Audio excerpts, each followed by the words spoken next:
wabarakatuh. Perkenalkan nama saya Putri Syafruya dengan NIM 666124004 kelas 4C.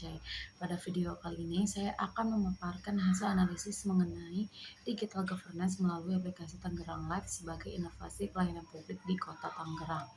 Pada slide ini dijelaskan mengenai konsep portal layanan terpadu melalui aplikasi Tangerang Live sebagai bentuk digital governance di Kota Tangerang. Konsep utama yang digunakan adalah single gateway konsep, yaitu satu pintu layanan digital yang mengintegrasikan berbagai layanan pemerintah ke dalam satu aplikasi.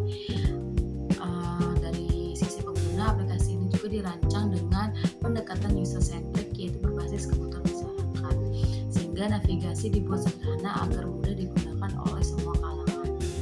Selain itu, sistem ini juga menerapkan single sign-on, di mana masyarakat cukup memiliki satu akun untuk mengakses seluruh layanan. Pencapaian indeks SPE, sistem pemerintah berbasis elektronik Kota Tangerang, sebagai indikator keberhasilan transformasi digital pemerintahan. Pada tahun 2024, Kota Tangerang memperoleh skor 3,85 dengan predikat sangat baik. Ini menunjukkan bahwa implementasi SPE di Kota Tangerang sudah berada pada level yang matang dan struktur. Pencapaian ini tidak terlepas dari penguatan beberapa domain utama SPE, yaitu kebijakan internal, tata kelola pemerintah, serta layanan digital. Dan yang paling penting, seluruh pencapaian ini didukung oleh keberadaan platform seperti Tangerang Live yang menjadi tulang punggung integrasi layanan digital. Layanan yang ada dalam Tangerang Live yang dibagi ke dalam beberapa kategori utama. Yang pertama adalah layanan sipil yang berkaitan dengan administrasi kependudukan. Dalam fitur ini masyarakat dapat mengakses layanan seperti KIA, akte kelahiran, atau KTP digital. Semua layanan ini sudah terintegrasi dengan nomor induk kependudukan atau NIK, sehingga prosesnya bisa dilakukan secara mandiri dan lebih cepat tanpa harus datang ke kantor. Yang kedua adalah Laksa, yaitu sistem pengaduan publik. Melalui fitur ini, masyarakat dapat menyampaikan keluhan, aspirasi, atau laporan terkait layanan publik. Yang ketiga yaitu fitur Job Fair, yaitu bursa kerja digital yang mempertemukan pencari kerja dengan perusahaan. Secara keseluruhan, arsitektur ini menunjukkan bahwa Tangerang Live tidak hanya menyediakan satu jenis layanan, tetapi mencakup berbagai sektor penting. Pada slide ini ditampilkan indikator keberhasilan Tangerang Live yang diukur menggunakan pendekatan ISSN. Model ini digunakan untuk melihat apakah suatu sistem informasi benar-benar berhasil, dilihat dari beberapa aspek utama.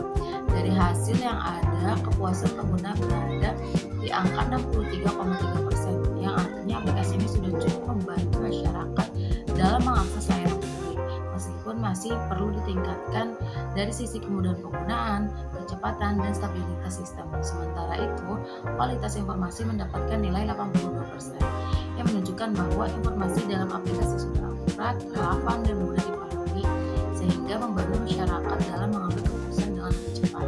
Kemudian, dari sisi kualitas layanan, nilainya mencapai 78,5%, yang berarti pelayanan digital yang diberikan sudah cukup responsif, terutama dalam hal kecepatan respon dan kejelasan alur layanan. Menariknya lagi, Tangerang Live ini juga telah direplikasi di 49 daerah lain di Indonesia, yang menandakan bahwa sistem ini tidak hanya berhasil secara lokal, tetapi juga diakui secara nasional sebagai contoh pengembangan smart city.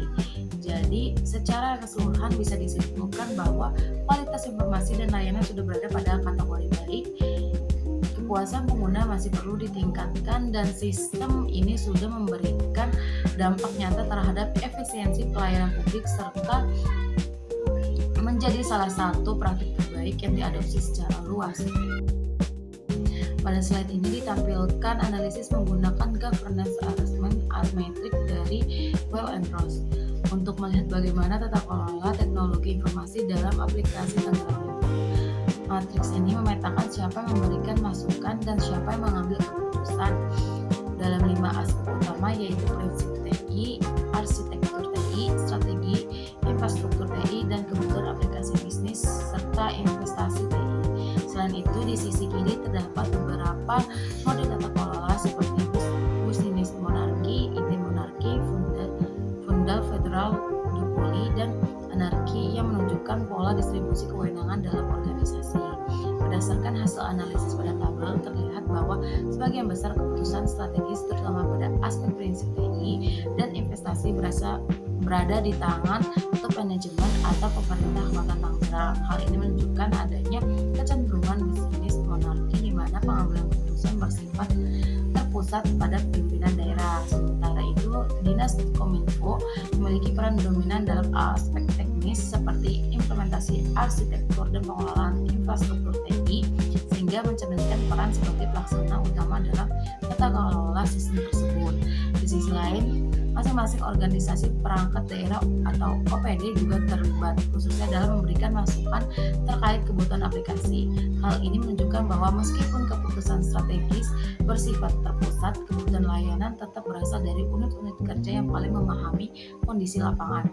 Dengan demikian, terdapat pola kolaborasi antara pemerintah kota, Dinas Kominfo, dan OPD dalam pengelolaan aplikasi Tangerang